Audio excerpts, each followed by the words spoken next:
कृष्णाय वासुदेवाय हरे परमात्मने प्रणतः क्लेशनाशाय गोविंदाय नमो नमः। हरे कृष्णा। जय श्री हरि। आप सभी भक्तों का दिन शुभ और मंगलमय हो। हे प्रिय भक्तों, आज मार्गशीर्ष मास का 11वां पावन प्रभात उदित हुआ है। सूर्य की प्रथम किरण जैसे प्रभु की कृपा का स्पर्श लिए आई हो। हवा के हर झोंके में भक्ति की सुगंध बसी हो और हर भक्त के हृदय में एक नई शांति उतर रही हो। हे प्रभु, यह नव प्रभात भी आपके नाम, आपकी भक्ति और आपके प्रेम को समर्पित हो। हे प्रिय भक्तों, पिछले 10 अध्यायों में आपके द्वारा दिखाया गया प्रेम, आपकी निष्ठा, आपके हर लाइक, हर कमेंट हमारे लिए आशीर्वाद से कम नहीं है। आप सबके पावन भावों को मेरा कोटि कोटि नमन। अब इस 11वें अध्याय का शुभारंभ करने से पहले आइए अपने मन को और भी शांत, पवित्र और प्रभुमय बनाते हुए दिव्य चरणों में एक विनम्र प्रार्थना अर्पित करें। हे बांके बिहारी, आप ही हमारे जीवन पथ के दृष्टा भी हैं और सारथी भी। आपका स्मरण हमारे सभी दुखों को हर लेता है और आपका नाम हमारे हर पल को पवित्र बना देता है। हमारी बुद्धि को सद्मार्ग में लगाएं और हमारे हृदय को सदा आपकी भक्ति से परिपूर्ण रखे। हे ललिता सखी, हे राधा रानी, आपकी करुणा अनंत, आपका प्रेम असीम और आपकी मुस्कान में समस्त जगत की शांति समाई है। हमारे मन को भी अपने प्रेम रस में स्नान कराएं ताकि हर सांस में, हर धड़कन में केवल राधे कृष्ण नाम की ही धुन गूंजे। तो आइए भक्तजनों, मन को भक्ति में डुबोएं, हृदय को प्रभु के प्रकाश से आलोकित करें और प्रवेश करें मार्गशीर्ष मास के 11वें एवं अत्यंत पावन अध्याय की दिव्य कथा में। तो प्रेम और आनंद से बोलिए जय जय श्री राधे, जय श्री कृष्ण। हे प्रिय भक्तों, कहते हैं कि श्रद्धा और भक्ति के साथ की गई आराधना में बहुत शक्ति होती है। प्रभु की मूर्ति पाषाण की ही होती है, लेकिन भक्त के भाव से उसमें प्राण प्रतिष्ठा होती है और स्वयं प्रभु उसमें विराजते हैं। तो आइए सुनते हैं एक बहुत ही सुंदर कथा। एक साधु महात्मा जी श्री रामायण जी की कथा सुनाते थे। वो कथा इतनी सुंदर सुनाते थे कि उनकी कथा सुनकर लोग आनंद विभोर हो जाते थे। साधु महात्मा का एक नियम था। प्रतिदिन जब भी वे कथा शुरू करते थे तो कथा प्रारंभ करने से पहले वह हनुमान जी को कथा सुनने के लिए आमंत्रित करते थे। वह जहाँ पर कथा सुनाते थे वहां उन्होंने कथा के स्थान पर हनुमान जी को विराजने के लिए आसन के रूप में गद्दी भी रखी हुई थी और इस तरह बुलाते थे, आइए हनुमंत जी विराजिए। ऐसा कहकर हनुमान जी का आवाहन करते थे। उसके बाद वह 1 घंटे तक कथा सुनाते थे। एक महाशय प्रतिदिन राम कथा सुनने आते थे। वह भक्ति भाव से कथा सुनते थे, लेकिन एक दिन उनके मन में विचार आया कि साधु महात्मा जी प्रतिदिन कथा शुरू करने से पहले कहते हैं कि आइए हनुमंत जी विराजिए। ऐसा कहकर हनुमान जी को बुलाते हैं, तो क्या वास्तव में हनुमान जी यहाँ आते होंगे? बस ऐसा विचार आते ही एक दिन उन्होंने साधु महात्मा जी से पूछ ही लिया कि हे महाराज, आप रामायण की कथा बहुत अच्छी सुनाते हैं, हमें बड़ा आनंद आता है, लेकिन आप जो गद्दी प्रतिदिन हनुमान जी को देते हैं उस पर क्या हनुमान जी वास्तव में विराजमान होते हैं? साधु महात्मा जी बोले कि हाँ, यह मेरी श्रद्धा है। हनुमान जी का वचन है कि जहाँ राम कथा सुनाई और सुनी जाती है वहाँ हनुमान जी अवश्य ही पधारते हैं। उस व्यक्ति ने कहा कि हे महाराज, हनुमान जी यहाँ पर आते हैं, इस पर हम कैसे विश्वास करें? आप इसका कोई ठोस प्रमाण दीजिए। आपको यह प्रमाणित करके दिखाना चाहिए कि हनुमान जी आपकी कथा सुनने के लिए प्रतिदिन आते हैं। महाराज ने उसे बहुत समझाया कि आस्था को किसी प्रमाण की कसौटी पर नहीं कसना चाहिए। यह तो भक्त और भगवान के बीच का प्रेम रस है, व्यक्तिगत श्रद्धा का विषय है। आप कहो तो मैं प्रवचन करना बंद कर दूं या फिर आप कथा में आना छोड़ दो। लेकिन हे प्रिय भक्तों, वह व्यक्ति माना ही नहीं और महाराज से कहता ही रहा कि आप कई दिनों से दावा करते आ रहे हैं। यह बात और स्थानों पर भी आप कहते होंगे। इसीलिए हे महात्मन, आपको तो प्रमाणित करना ही होगा कि हनुमान जी कथा सुनने आते हैं।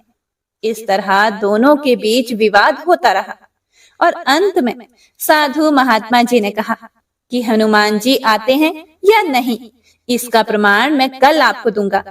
कल कथा प्रारंभ होने से पहले एक प्रयोग करेंगे। हनुमान जी को मैं जिस गद्दी पर विराजित होने को कहता हूँ, आप उस गद्दी को आज अपने घर ले जाना और कल अपने साथ वह गद्दी लेकर आना। उसके बाद मैं गद्दी यहाँ रखूंगा। कथा का आरंभ करने से पहले हनुमान जी को बुलाऊंगा। कुछ समय के बाद आप गद्दी उठाकर देखना। यदि आपने गद्दी उठा ली तो समझना कि हनुमान जी नहीं आए हैं। वह व्यक्ति इस कसौटी के लिए तैयार हो गया। साधु महात्मन ने कहा, हम दोनों में से जो पराजित होगा वह क्या करेगा? क्या इसका निर्णय भी कर लें? यह तो सत्य की परीक्षा है। यह सुनकर उस व्यक्ति ने कहा कि मैं गद्दी नहीं उठा पाया तो आपसे दीक्षा ले लूंगा। लेकिन हे साधु महात्मन, अगर आप पराजित हो गए तो आप क्या करोगे? फिर साधु महात्मा जी ने कहा, मैं कथा वाचन छोड़कर आपका सेवक बन जाऊंगा। हे प्रिय भक्तों, अगले दिन कथा सुनने के लिए बहुत ज्यादा भीड़ इकट्ठी हो गई। सभी लोग भक्ति, श्रद्धा, प्रेम और विश्वास की परीक्षा देखने आ पहुंचे। साधु महात्मा और वह व्यक्ति कथा के स्थान पर आए। उस व्यक्ति ने गद्दी महाराज के हाथ में दी। प्रतिदिन हनुमान जी को विराजित होने के लिए जहां गद्दी रखते थे, उसी स्थान पर वह रखी गई। महात्मा जी ने बड़े ही दुखी हृदय से मंगलाचरण किया और बोले, आइए हनुमान जी विराजिए। ऐसा बोलते ही साधु महाराज की आंखों में आंसू आ गए। मन ही मन महाराज बोले, हे प्रभु, आज मेरी नहीं आपकी ही परीक्षा है। मैं तो एक साधारण सा व्यक्ति हूँ। हे प्रभु, मेरी भक्ति और आस्था की लाज रखना। साधु महाराज ने प्रार्थना की और उस व्यक्ति को गद्दी उठाने के लिए निमंत्रण दिया। हे प्रिय भक्तों, सभी की आंखें गद्दी पर जम गई। साधु महाराज बोले कि हे महाशय, आप गद्दी उठाइए। उस व्यक्ति ने गद्दी उठाने के लिए हाथ बढ़ाया, लेकिन आश्चर्य की बात ये कि वह गद्दी को स्पर्श भी नहीं कर पा रहा था। जो भी कारण रहा हो, उसने 3 बार हाथ बढ़ाया, लेकिन तीनों बार गद्दी को छू भी नहीं पाया। महाराज जी भी देख रहे थे कि गद्दी उठाना तो दूर की बात, व्यक्ति गद्दी को छू भी नहीं पा रहा। तीनों बार प्रयास करने पर वह पसीने से तरबतर हो गया। वह व्यक्ति समझ गया कि यह साक्षात हनुमान जी का ही चमत्कार है और वह साधु महाराज के चरणों में गिर पड़ा और बोला, हे महाराज, गद्दी उठाना तो दूर, पता नहीं ऐसा क्या हो रहा है कि मेरा हाथ भी गद्दी तक नहीं पहुंच पा रहा है। मैं अपनी हार स्वीकार करता हूँ। जिस प्रकार उस व्यक्ति ने कहा था, उसी अनुसार उसने साधु महाराज से दीक्षा ली और भगवान की सेवा में जुड़ गया। हे प्रिय भक्तों, तभी तो कहा जाता है कि श्रद्धा और भक्ति के साथ की गई आराधना में बहुत शक्ति होती है। प्रभु की मूर्ति पत्थर की ही होती है, लेकिन भक्त के भाव से उसमें प्राण प्रतिष्ठा होती है और स्वयं प्रभु उसमें विराजते हैं। जय श्री राम। उम्मीद करती हूँ आपको आज की ये कथा पसंद आई होगी। तो आइए अब सुनते हैं आज की महात्म्य कथा में आगे का वृतांत। ओम नमो नारायणाय। हे प्रिय भक्तों, पिछले अध्याय में आपने जाना था कि किस प्रकार देवियां भूतल पर अलग अलग रूपों में गोपियां बनी और भगवान श्री कृष्ण ने उन्हें क्या आदेश दिया। आज आप सुनेंगे अन्य देवताओं का भूतल पर प्रकट होने का वर्णन। भगवान श्री कृष्ण ने कहा कि समस्त देवताओं के अंश अब भूतल पर जाएं। हे ब्राह्मण, वे राजकुमार होकर युद्ध में मेरे सहायक बनेंगे। कमला की कला से 16,000 राजकन्याएं प्रकट होंगी। वे सब की सब मेरी रानियां बनेंगी। वे धर्मदेव अंश रूप से पांडुपुत्र युधिष्ठिर होंगे। वायु के अंश से भीमसेन का और इंद्र के अंश से साक्षात अर्जुन का प्रादुर्भाव होगा। अश्वनी कुमारों के अंश से नकुल और सहदेव प्रकट होंगे। सूर्य का अंश वीरवर कर्ण होगा और साक्षात यमराज विदुर होंगे। कली का अंश दुर्योधन, समुद्र का अंश शांतनु, शंकर का अंश अश्वत्थामा और अग्नि का अंश द्रोण होगा। चंद्रमा का अंश अभिमन्यु के रूप में प्रकट होगा। स्वयं वसुदेवता भीष्म होंगे। कश्यप के अंश से वसुदेव और अदिति के अंश से देवकी होंगी। वसु के अंश से नंद गोप का प्रादुर्भाव होगा। वसु की पत्नी यशोदा होंगी। कमला के अंश से द्रौपदी होंगी, जिनका प्रादुर्भाव यज्ञ कुंड से होगा। अग्नि के अंश से महाबली धृष्टद्युम्न का जन्म होगा। शत्रुपा के अंश से सुभद्रा होंगी, जिनका जन्म देवकी के गर्भ से होगा। देवता लोग भारहारी होकर अपने अंश से पृथ्वी पर अवतीर्ण होंगे। इसी प्रकार देव पत्नियां भी अपनी कला से भूतल पर पधारे। हे नारद, ऐसा कहकर भगवान श्री कृष्ण मौन हो गए। वह सारा विवरण सुनकर प्रजापति ब्रह्मा वहां अपने स्थान पर जाकर बैठ गए। हे देवर्षि नारद, श्री कृष्ण के वाम भाग में वाग्देवी सरस्वती थी, दाहिने भाग में लक्ष्मी थी, अन्य सभी देवता और पार्वती देवी सामने थी। गोप और गोपियां भी उनके सम्मुख ही बैठी थी। श्री राधा श्याम सुंदर के वक्ष स्थल में विराजमान थी। इसी समय व्रजेश्वरी राधा अपने प्रियतम से बोली। राधिका ने कहा, हे नाथ, मैं कुछ कहना चाहती हूँ। हे प्रभु, इस दासी की बात सुनो। मेरे प्राण चिंता से निरंतर जल रहे हैं। मेरा मन चंचल हो रहा है। आपकी ओर देखते समय मैं पल भर के लिए भी आंखें बंद करने या पलक मारने से भी असमर्थ हो जाती हूँ। फिर हे प्राणनाथ, आपके बिना भूतल पर अकेली कैसे जाऊंगी? हे प्राणेश्वर, हे जीवन बंधो, सच बताओ, वहां गोकुल में कितने काल के बाद आपके साथ मेरा अवश्य मिलन होगा? आपको देखे बिना एक निमेष भी मेरे लिए 100 युगों के समान प्रतीत होगा।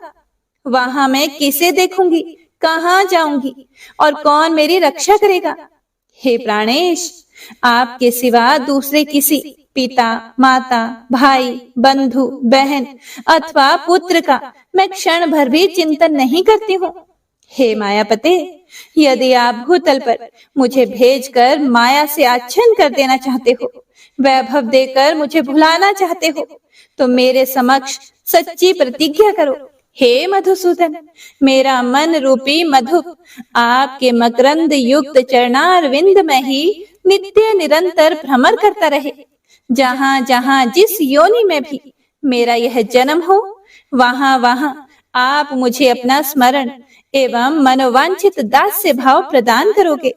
मैं भूतल पर कभी भी इस बात को ना भूलूं कि आप मेरे प्रियतम श्री कृष्ण हो और मैं आपकी प्रेयसी राधिका हूँ, तथा हम दोनों का प्रेम सौभाग्य शाश्वत है। हे प्रभु, यह उत्तम वर मुझे अवश्य दो। जैसे शरीर छाया के साथ और प्राण शरीर के साथ रहते हैं, उसी प्रकार हम दोनों का जन्म और जीवन एक दूसरे के साथ ही बीते। हे विभो, यह श्रेष्ठ वर मुझे दे दो। हे भगवान, भूतल पर पहुंचकर भी कहीं हम दोनों का पल भर के लिए भी वियोग ना हो, यह वर मुझे दे दो। हे हरे, मेरे प्राणों से ही आपका शरीर निर्मित हुआ है। मेरे प्राण आपके श्रेयंगों से विलग नहीं है। मेरी इस धारणा का कौन निवारण कर सकता है? मेरे शरीर से ही आपकी मुरली बनी है और मेरे मन से ही आपके चरणों का निर्माण हुआ है।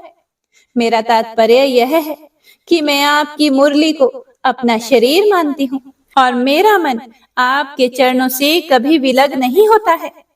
आपके शरीर के आधे भाग से किसने मेरा निर्माण किया है? हम दोनों में भेद है ही नहीं। इसीलिए मेरा मन निरंतर आप में ही लगा रहता है। मेरी आत्मा, मेरा मन और मेरे प्राण जिस तरह आप में स्थापित है, उसी तरह आपका मन, प्राण और आत्मा भी मुझ में ही स्थापित है। हे प्रभु, इसीलिए विरह की बात कान में पड़ते ही आंखों का पलक गिरना बंद हो गया है और हम दोनों आत्माओं के मन प्राण निरंतर दग्ध हो रहे हैं। हे प्रिय भक्तों, यह सुनकर श्री कृष्ण बोले, हे देवी, उत्तम आध्यात्मिक योग शोक का उच्छेद करने वाला होता है, इसीलिए उसे बताता हूँ, ध्यान से सुनो। यह योग योगींद्रों के लिए भी दुर्लभ है। हे सुंदरी, देखो, सारा ब्रह्मांड आधार और आधेय के रूप में विभक्त है। इनमें भी आधार से पृथक आधेय की सत्ता संभव नहीं है। फल का आधार है फूल और फूल का आधार है पल्लव। पल्लव का आधार है तना या डाली तथा उसका भी आधार स्वयं वृक्ष है। वृक्ष का आधार अंकुर है जो बीज की शक्ति से संपन्न होता है। उस अंकुर का आधार बीज है, बीज का आधार पृथ्वी है और पृथ्वी के आधार शेष नाग हैं। शेष के आधार कच्छप है, कच्छप का आधार वायु है और वायु का आधार मैं हूँ। मेरी आधार स्वरूपा तुम हो, क्योंकि मैं सदा तुम में ही स्थित रहता हूँ। तुम शक्तियों का समूह और मूल प्रकृति ईश्वरी हो। शरीर रूपिणी तथा त्रिगुणाधार स्वरूपिणी भी तुम ही हो। मैं तुम्हारा आत्मा निरीह हूँ। तुम्हारा संयोग प्राप्त करके ही चेष्टावान होता हूँ। शरीर के बिना आत्मा कहाँ और आत्मा के बिना शरीर कहाँ? हे देवी, शरीर और आत्मा दोनों की प्रधानता है। बिना दो के संसार कैसे चल सकता है? हे राधिके, हम दोनों में कहीं भी कोई भेद नहीं है। जहाँ आत्मा है वहाँ शरीर है। वे दोनों एक दूसरे से अलग नहीं है। जैसे दूध में धवलता, अग्नि में दाहिका शक्ति, पृथ्वी में गंध और जल में शीतलता है, उसी तरह तुम में मेरी स्थिति है। मेरे बिना तुम निर्जीव हो और तुम्हारे बिना मैं भी अदृश्य हूँ। हे सुंदरी, तुम्हारे बिना मैं संसार की सृष्टि नहीं कर सकता, यह निश्चित बात है। ठीक उसी तरह जैसे कुम्हार मिट्टी के बिना घड़ा नहीं बना सकता और सुनार सोने के बिना आभूषणों का निर्माण नहीं कर सकता। स्वयं आत्मा जैसे नित्य है, उसी प्रकार साक्षात प्रकृति स्वरूपा तुम नित्य हो। तुम में संपूर्ण शक्तियों का समाहार संचित है। तुम सबकी आधारभूता और सनातनी हो। लक्ष्मी, सरस्वती, पार्वती, ब्रह्मा, शिव, शेषनाग और धर्म, ये सब मेरे प्राणों के समान हैं। लेकिन हे प्रिय, तुम मुझे प्राणों से भी बढ़कर प्यारी हो।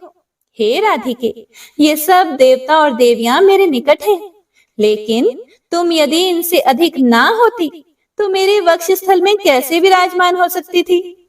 हे सुशीले, हे राधिके, आंसू बहाना छोड़ो और साथ ही इस निष्फल भ्रम का परित्याग करो। शंका छोड़कर निर्भीक भाव से वृषभानु के घर में पधारो।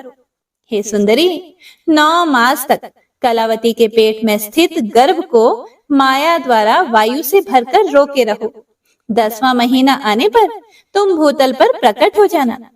अपने दिव्य रूप का परित्याग करके शिशु रूप धारण कर लेना। जब गर्भ से वायु के निकलने का समय हो, तब कलावती के समीप पृथ्वी पर नग्न शिशु के रूप में गिरकर निश्चय ही रोना। हे साध्वी, तुम गोलोक में अयोनिजा रूप से प्रकट होगी। मैं भी अयोनिज रूप से ही अपने आप को प्रकट करूंगा, क्योंकि हे देवी, हम दोनों का गर्भ में निवास होना संभव नहीं है। मेरे भूमि पर स्थित होते ही पिताजी मुझे गोकुल में पहुंचा देंगे। वास्तव में कंस के भय का बहाना लेकर मैं तुम्हारे लिए ही गोकुल में जाऊंगा। हे कल्याणी, तुम वहां यशोदा के मंदिर में मुझ नंद नंदन को प्रतिदिन आनंद पूर्वक देखोगी और हृदय से लगाओगी।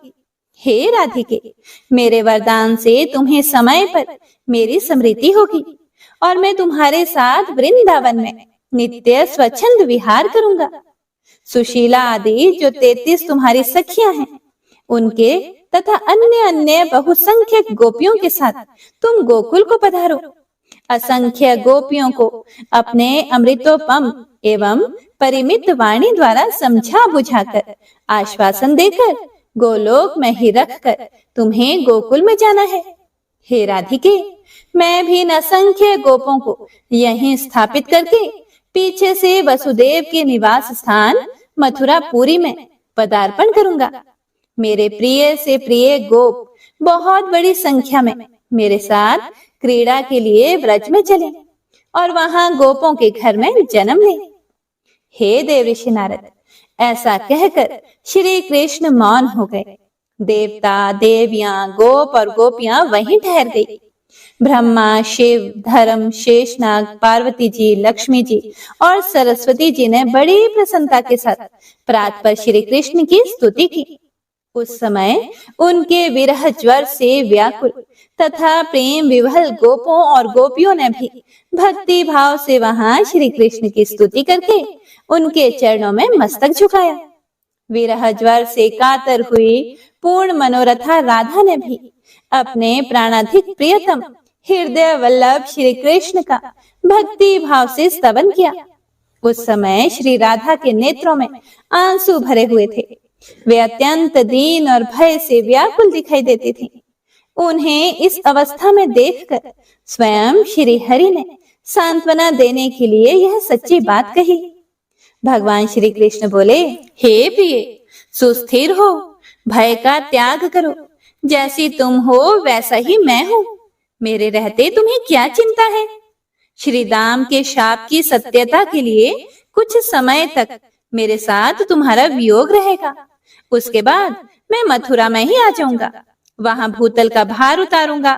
माता पिता को बंधन से छुड़ाना, माली, दर्जी और कुब्जा का उद्धार करना, काल्य वन को मरवाकर मुचुकुंद को मोक्ष देना, द्वारका का निर्माण, राजसु यज्ञ का दर्शन, 16,110 राजकन्याओं के साथ विवाह करना, शत्रुओं का दमन, मित्रों का उपकार, वाराणसी पुरी का दहन, महादेव जी को जृम्णास्त्र से बांधना, बाणासुर की भुजाओं को काटना, पारिजात का अपहरण, अन्य अन्य कर्मों का संपादन, प्रभास तीर्थ की यात्रा में जाना, वहां मुनि मंडली का दर्शन करना, ब्रज के बंधु जनों से वार्तालाप, पिता के यज्ञ का संपादन, वहीं शुभ बेला में फिर से तुम्हारे साथ मिलन तथा गोपियों का साक्षात्कार आदि कार्य मुझे करने हैं। फिर तुम्हें अध्यात्म ज्ञान का उपदेश देकर वास्तव में तुम्हारे साथ नित्य मिलन का सौभाग्य प्राप्त करूंगा। इसके बाद मेरे साथ दिन रात तुम्हारा संयोग बना रहेगा। हे प्रिय, कभी क्षण भर के लिए भी वियोग ना होगा। और इतना ही नहीं, वहां से तुम्हारे साथ मेरा फिर से ब्रज में आगमन होगा। हे प्राण वल्लभे, वियोग काल में भी स्वप्न में तुम्हारे साथ मेरा सदैव मिलन होता रहेगा। तुमसे बिछड़कर द्वारका में जाने पर मेरे और मेरे नारायण अंश के द्वारा उपरयुक्त कार्य संपादित होंगे। फिर वृंदावन में तुम्हारे साथ मेरा निवास होगा। फिर माता पिता तथा गोपियों के शोक का पूर्णतः निवारण होगा। भूतल का भार उतारकर तुम्हारे और गोप गोपियों के साथ मेरा फिर से गोलोक में आगमन होगा। हे राधे, मेरे अंश भूत जो नित्य परमात्मा नारायण हैं, वे लक्ष्मी और सरस्वती के साथ वैकुंठ लोक को पधारेंगे। धर्म और मेरे अंशों का निवास स्थान श्वेत द्वीप में होगा। देवताओं और देवियों के अंश भी अक्षय धाम को पधारेंगे। फिर इसी गोलोक में तुम्हारे साथ मेरा निवास होगा। हे कांते, इस प्रकार समस्त भावी शुभाशुभ का वर्णन मैंने कर दिया। मेरे द्वारा जो निश्चय हो चुका है उसका कौन निवारण कर सकता है? हे प्रिय भक्तों, इसके बाद श्री हरि ने देवताओं और देवियों से समयोचित बात कही। हे देवताओं, अब तुम लोग भावी कार्य की सिद्धि के लिए अपने अपने स्थान को जाओ। हे पार्वती, तुम अपने दोनों पुत्रों तथा स्वामी के साथ कैलाश को जाओ। मैंने जो कार्य तुम्हारे जिम्मे लगाया है वह सब यथा समय पूरा होगा। हे व्रजेश्वरी, हे राधे, गणेश जी को छोड़कर शेष छोटे बड़े सभी देवताओं और देवियों का कला द्वारा भूतल पर अवतरण होगा। उसके बाद लक्ष्मी जी, सरस्वती जी तथा श्री राधा सहित पुरुषोत्तम श्री हरि को भक्ति भाव से प्रणाम करके सभी देवता आनंद पूर्वक अपने अपने स्थान को चले गए। श्री हरि ने जिस कार्य का आयोजन किया था उसे सफल बनाने के लिए वे व्याकुलता पूर्वक भूतल पर पधारे, क्योंकि स्वामी का बताया हुआ स्थान देवताओं के लिए भी दुर्लभ था। श्री कृष्ण ने राधा से कहा, हे प्रिय, तुम पूर्व निश्चित गोप गोपियों के समुदाय के साथ वृषभानु के निवास गृह को पधारो। मैं मथुरापुरी में वसुदेव के घर जाऊंगा।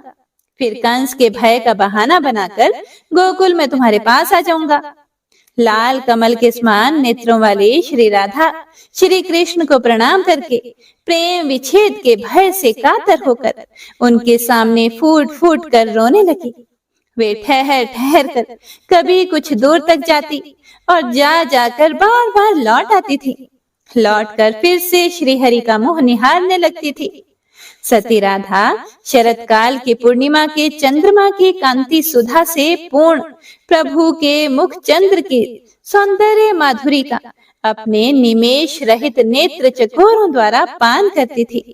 उसके बाद परमेश्वरी राधा प्रभु की 7 बार परिक्रमा करके 7 बार प्रणाम करने के बाद फिर से श्री हरि के सामने खड़ी हो गई। इतने में ही करोड़ों गोप गोपियों का समूह वहां आ गया। उन सब के साथ श्री राधा ने फिर से श्री कृष्ण को प्रणाम किया। गोप समूहों के साथ सुंदरी राधा श्री हरि को मस्तक झुकाकर भूतल के लिए प्रस्थित हुई। वे सब के सब श्री हरि के बताए हुए स्थान नंद गोकुल को गए। फिर राधा वृषभानु के घर में और गोपियां अन्य अन्य गोपों के घरों में गई। गोप गोपियों सहित श्री राधा के भूतल पर चले जाने पर श्री हरि भी शीघ्र ही वहां पहुंचने के लिए उत्सुक हुए। गोलोक के गोपों और गोपियों से बात करके उन्हें अपने अपने कामों में लगाकर मन की गति से चलने वाले जगदीश्वर श्री हरि मथुरा में जा पहुंचे। पहले देवकी और वसुदेव के जो जो पुत्र हुए उन्हें कंस ने तत्काल मार डाला। इस तरह उनके 6 पुत्रों को उसने काल के गाल में डाल दिया। देवकी का 7वां गर्भ शेषनाग का अंश था, जिसे योग माया ने खींचकर गोकुल में निवास करने वाली रोहिणी जी के गर्भ में स्थापित कर दिया। फिर वह श्री हरि की आज्ञा से चली गई। ओम नमो नारायणाय। आज का यह अध्याय यहीं समाप्त होता है। इससे आगे का वर्णन आप सभी भक्तजन अगले अध्याय में जरूर सुनिएगा, जिसमें आप सभी भगवान श्री कृष्ण के जन्म वृतांत के बारे में और बहुत सारी अन्य कथाओं के बारे में सुनेंगे। आइए अब गजेंद्र मोक्ष स्तोत्र का पाठ करते हैं। इस माह में गजेंद्र मोक्ष स्तोत्र पढ़ने मात्र से जहाँ हर तरह के ऋण कर्ज से मुक्ति मिलती है, वहीं 10 दिशाओं से शुभ फल दिलाने में भी सक्षम है। इस स्तोत्र का जाप करने से जीवन में किसी भी प्रकार की परेशानियों से मुक्ति मिलती है। श्रीमद् भगवत गीता के 3रे अध्याय में गजेंद्र स्तोत्र पढ़ने को मिलता है। इस स्तोत्र में हाथी और मगरमच्छ के साथ हुए युद्ध का वर्णन किया गया है और गजेंद्र जब युद्ध से हार जाता है तो भगवान श्री हरि विष्णु का ध्यान करके उनकी स्तुति करता है और उसकी स्तुति से प्रसन्न होकर भगवान श्री हरि विष्णु आते हैं और उसे मोक्ष प्रदान करते हैं। और हे प्रिय भक्तों, इस पाठ को करते समय अगर हम अपने मन में यह भावना रखें कि हे श्री हरि विष्णु, हे मेरे प्रभु, जिस प्रकार से आपने गजेंद्र को परेशानी से बाहर निकाला, उसी प्रकार से हमें भी हमारी परेशानियों से बाहर निकालिए, तो यकीन मानिए निश्चित ही भगवान श्री हरि विष्णु हमारी मदद स्वयं करते हैं। तो आइए अब सच्चे मन से भगवान श्री हरि विष्णु का ध्यान करके इस परम कल्याणकारी स्तोत्र का पाठ करते हैं। जय श्री हरि विष्णु। शुक जी ने कहा कि बुद्धि के अनुसार पिछले अध्याय में वर्णन किए गए रीति से अपने मन को नियंत्रित करके और हृदय को स्थिर करके गजेंद्र अपने पिछले जन्म में याद किए गए सर्वोच्च कार्य और बार बार जप किए जाने वाले स्तोत्र का जाप करने लगा। गजेंद्र ने मन ही मन श्री हरि को ध्यान करते हुए कहा, जिनके प्रवेश करने से शरीर और मन चेतन की तरह व्यवहार करने लगते हैं, ओम द्वारा लक्षित और पूरे शरीर में प्रकृति और पुरुष के रूप में प्रवेश करने वाले उस सर्वशक्तिमान देवता का मैं मन ही मन स्मरण करता हूँ, जिनके सहारे ये पूरा संसार टिका हुआ है, जिनसे ये संसार अवतरित हुआ है और जिन्होंने प्रकृति की रचना की है और जो खुद उसके रूप में प्रकट हैं, लेकिन इसके बावजूद भी वो इस पूरी दुनिया से सर्वोपरि और श्रेष्ठ हैं। ऐसे अपने आप और बिना किसी कारण के भगवान की मैं शरण में जाता हूँ और अपने संकल्प शक्ति के बल पर अपने ही स्वरूप में रचित और सृष्टि काल में प्रकट एवं प्रलय में अप्रकट रहने वाले इस शास्त्र प्रसिद्धि प्राप्त कार्य कारण रूपी संसार को, जो बिना कुंठित दृष्टि के साक्ष्य रूप में देखते रहने पर भी लिप्त नहीं होते, चक्षु आदि प्रकाशकों के परम प्रकाशक प्रभु, आप मेरी रक्षा करें। बीतते गए समय के साथ तीनों लोकों और ब्रह्मादि लोकपालों के पंचभूत में प्रवेश कर जाने पर और पंचभूतों से लेकर महत्वपूर्ण सभी कारणों के उनकी परम करुणा स्वरूप प्रकृति में मगन हो जाने पर उस समय दुर्गेय और घोर अंधकार रूपेण प्रकृति ही बच रही थी। उस अंधकार से परे अपने परम धाम में जो सर्वव्यापी भगवान सभी दिशाओं में प्रकाशित होते रहते हैं, वो भगवान मेरी रक्षा करें।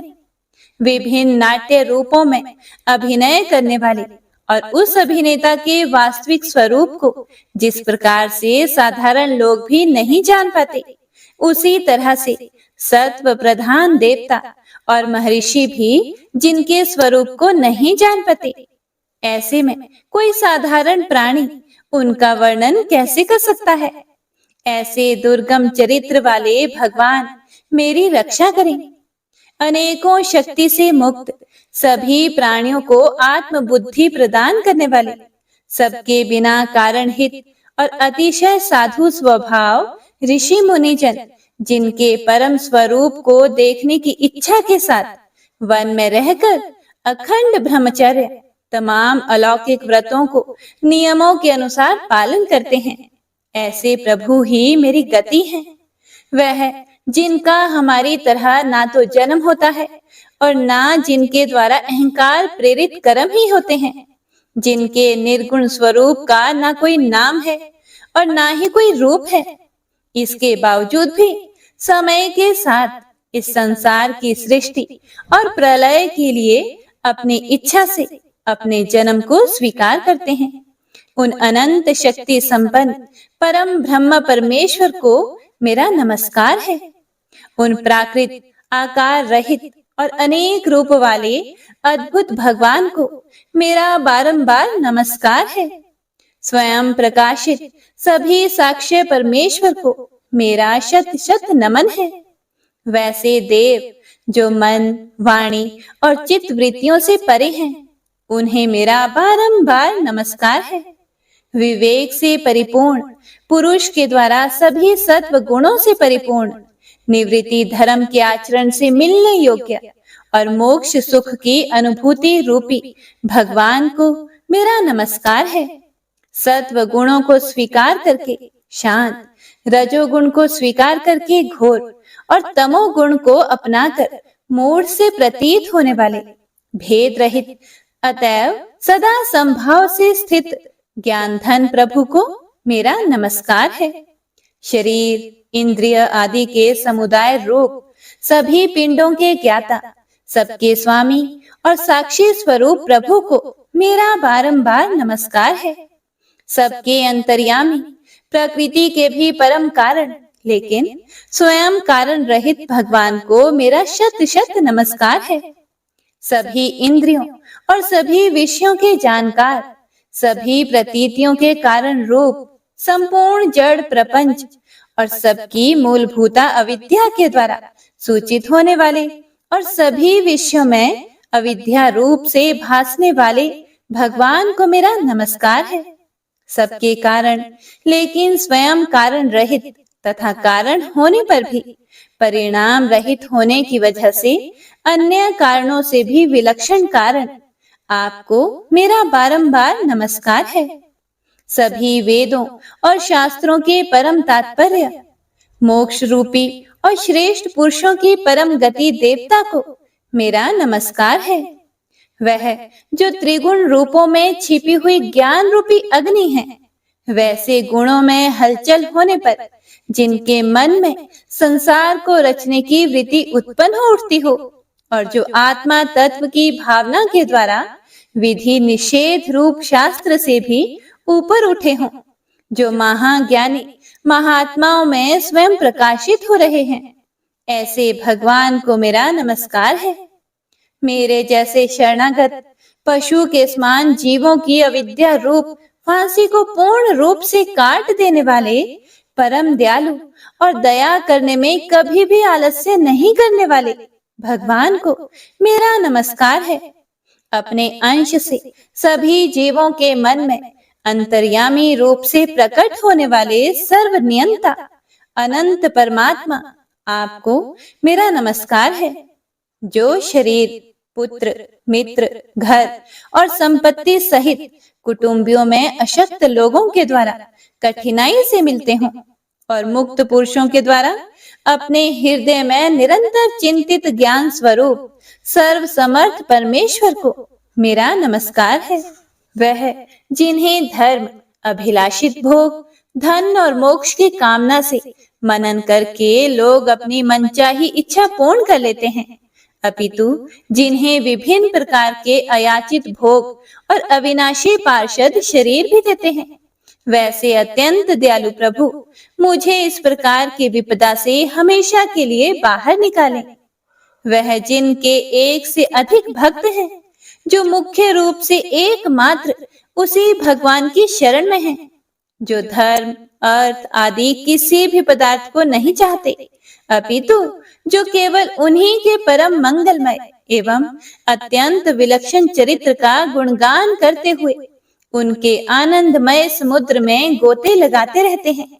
उन अविनाशी, सर्वव्यापी, सर्वमान्य ब्रह्मादि के भी नियामक अभक्तों के लिए भी हमेशा प्रकट होने वाले, भक्ति योग द्वारा प्राप्त अत्यंत निकट होने पर भी माया के कारण अत्यंत दूर महसूस होने वाले, इंद्रियों के द्वारा अगम्य और अत्यंत दुर्विज्ञ, अंत रहित, लेकिन सभी के आदि कारक और सभी तरफ से परिपूर्ण उन प्रभु की मैं स्तुति करता हूँ। वो जो ब्रह्मा सहित सभी देवता, चारों वेद तथा समस्त चराचर जीव नाम और आकृति भेद से जिनके अत्यंत क्षुद्र अंशों से रचे गए हैं, जिस तरह से जलती हुई अग्नि की लपटें और सूरज की किरणें बार बार निकलती हैं और फिर से अपने कारण में ही लीन हो जाती है, उसी प्रकार बुद्धि, मन, इंद्रियां और नाना योनियों के शरीर, जिन सभी गुणों से प्राप्त शरीर जो स्वयं प्रकाश परमात्मा से प्रकट होता है और फिर से उन्हीं में लीन हो जाता है, वह प्रभु जो ना तो देवता है, ना असुर, ना मनुष्य है और ना ही मनुष्य से नीचे किसी अन्य योनि के प्राणी, ना ही वो स्त्री हैं और ना ही पुरुष, ना ही नपुंसक और ना ही वो कोई ऐसे जीव हैं जिनका इन तीनों ही श्रेणी में समावेश है। वो ना तो गुण है, ना कर्म, वो ना ही कार्य है और ना ही कारण। इन सभी योनियों का निषेध होने पर जो बचता है वही उनका असली रूप है और वे ही सब कुछ हैं। ऐसे प्रभु मेरा उत्थान करने के लिए प्रकट हो। अब मैं इस मगरमच्छ के चंगुल से आजाद होने के बाद जीवित नहीं रहना चाहता। इसकी वजह ये है कि मैं सभी तरफ से अज्ञानता से ढके इस हाथी के शरीर का क्या करूं?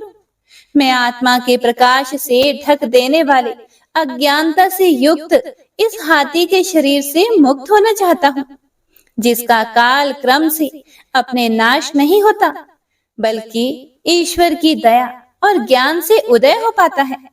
इस प्रकार से मोक्ष के लिए लालायित संसार के रचयिता स्वयं संसार के रूप में प्रकट, लेकिन संसार से परे, संसार में एक खिलौने की भांति खेलने वाले, संसार में आत्म रूप से व्याप्त अजन्मा सर्वव्यापी एवं प्रापत्य वस्तुओं में सर्वश्रेष्ठ श्री हरि का केवल स्मरण करता हूँ और उनकी शरण में जाता हूँ, जिन्होंने भगवत भक्ति रूपी योग के द्वारा कर्मों को जला डाला है, जिन्हें समस्त योगी ऋषि अपने योग के द्वारा अपने शुद्ध हृदय में प्रकट देखते हैं।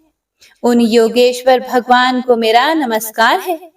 वह जिनके त्रिगुणे शक्तियों का राग, रूप, वेग और असह्य है, जो सभी इंद्रियों के विषय रूप में मौजूद हैं। वह जिनकी इंद्रियां समस्त विषयों में ही बसी रहती है। ऐसे लोगों को जिनको मार्ग मिलना भी संभव नहीं है, वैसे शरणागत एवं अपार शक्तिशाली वाले भगवान, आपको मेरा बारंबार नमस्कार है। जिनकी अविद्या नाम के शक्ति के कार्य रूप अहंकार से ढके हुए हैं, वह जिनके रूप को जीव समझ नहीं पाते हैं, ऐसे अपार महिमा वाले भगवान की मैं शरण लेता हूँ। हे प्रिय भक्तों, श्री सुखदेव जी कहते हैं कि वह जिसने पूर्व प्रकार से भगवान के भेद रहित सभी निराकार रूप का वर्णन किया था, उस गजराज के करीब जब ब्रह्मा आदि अन्य कोई भी देवता नहीं आए, जो अपने विभिन्न प्रकार के विशेष विग्रहों को ही अपना रूप मानते हैं, ऐसे में साक्षात विष्णु जी, जो सभी के आत्मा होने के कारण सभी देवताओं के रूप हैं, तब वह वहां पर प्रकट हुए। गजराज को इस प्रकार से दुखी देखकर और उसके पढ़े गए स्तुति को सुनकर चक्रधारी प्रभु इच्छानुसार वेग वाले गरुड़ की पीठ पर सवार होकर सभी देवों के साथ उस स्थान पर पहुंचे जहां वह गज था। गज अर्थात हाथी था। सरोवर के अंदर महाबलशाली मगरमच्छ द्वारा जकड़े और दुखी उस हाथी ने आसमान में गरुड़ की पीठ पर बैठे और हाथों में चक्र लिए भगवान श्री हरि विष्णु को आते हुए जब देखा, तो वह अपनी सूंड में पहले से ही उनकी पूजा के लिए रखे कमल के फूल को श्री हरि पर बरसाते हुए कहने लगा, सर्व पूज्य भगवान श्री हरि नारायण, आपको मेरा प्रणाम है। सर्व पूज्य भगवान श्री हरि, आपको मेरा नमस्कार है। लाचार हाथी को पीड़ित देखकर श्री हरि विष्णु गरुड़ से नीचे उतरकर सरोवर में उतर आए और वह दया से प्रेरित होकर ग्राह सहित उस गज को तुरंत ही सरोवर से बाहर निकाल आए और देवताओं के देखते ही देखते अपने चक्र से मगरमच्छ के गर्दन को काट दिया और हाथी को उस पीड़ा से बाहर निकाल लिया।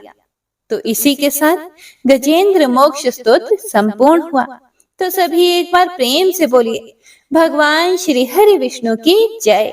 बंशी शोभित कर मधुर नील जलद तन श्याम, अरुण अधर जनु बिंब फल नयन कमल अभिराम, पूर्ण इंद्र अरविंद मुख पीतांबर शुभ साज, जय मन मोहन मदन छवि कृष्ण चंद्र महाराज।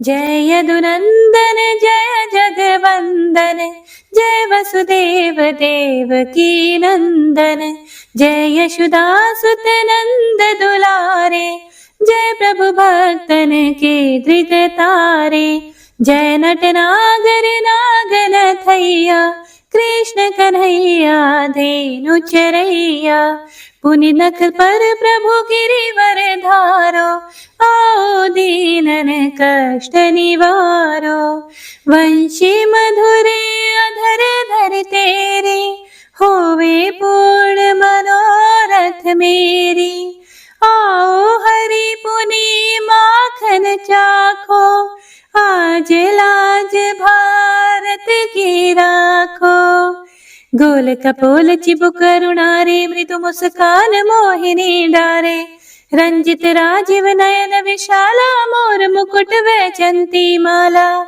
कुंडल श्रवण पीत पटाछे, कटि किंकणी काछन काछे, नील जलज सुंदर तनु सोहे, छवि लख सुर नर मुनि मन मोहे, मस्तक तिलक अलक घुंघराले, आओ कृष्ण बांसुरी वाले, करि पय पान पूत नहीं तार्यो, अका बका का गासुर मार्यो, मधुवन जलत अग्नि जब ज्वाला, भय शीतल लखि तहि नंद लाला।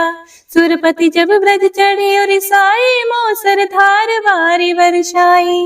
लगत लगत ब्रज चहन बहायो, गोवर्धन नख धारी बचायो।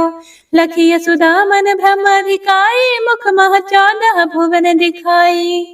दुष्ट कंस अति उधम मचायो, कोटि कमल जब फूल मंगायो। नाथी काली यही तब तुम लीन है, चरण चिन्ह दई निर्भय कीन है। करि गोपिन संग रास विलासा, सबकी पूर्ण करी अभिलाषा।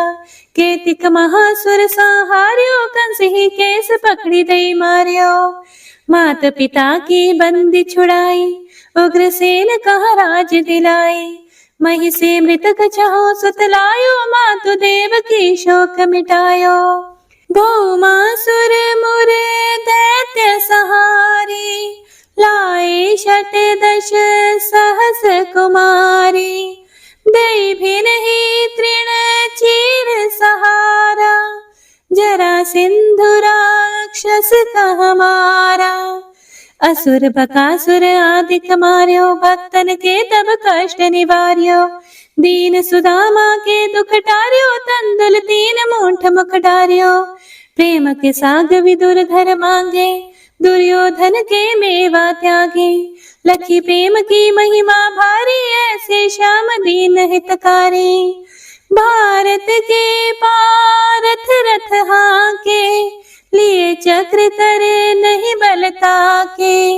निज गीता के ज्ञान सुनाए, भक्तन हृदय सुधा वर्षाए। मीरा थी ऐसी मतवाली, विष पी गई बजा कर ताली। राणा भेजा सांप पिटारी, शालिग्राम बने बनवारी। निज माया तुम विधि दिखायो, उरते संशय सकल मिटायो। तब शत निंदा करि तत्काला, जीवन मुक्त भयो शिशुपाला। जब ही द्रौपदी तीर लगाई, दीनानाथ लाज अब जाई। तुरत ही वसन बने नंदलाला, बढ़े चीर भई अरि मोह काला। असनाथ के नाथ कन्हैया, डूबत भंवर बचावत नैया। सुंदर दास आसुर धारी, दया दृष्टि कीजे बनवारी। नाथ सकल मम कुमति निवारो, क्षमहु बेगी अपराध हमारो। खोलो पट अब दर्शन दीजिए, बोलो कृष्ण कन्हैया की जय। बोलो कृष्ण कन्हैया की जय। बोलो कृष्ण कन्हैया की जय। यह 40वां कृष्ण का पाठ करे उरधारी, अष्ट सिद्धि नवनिधि फल, लहे पदारथ चारी। जय श्री कृष्ण।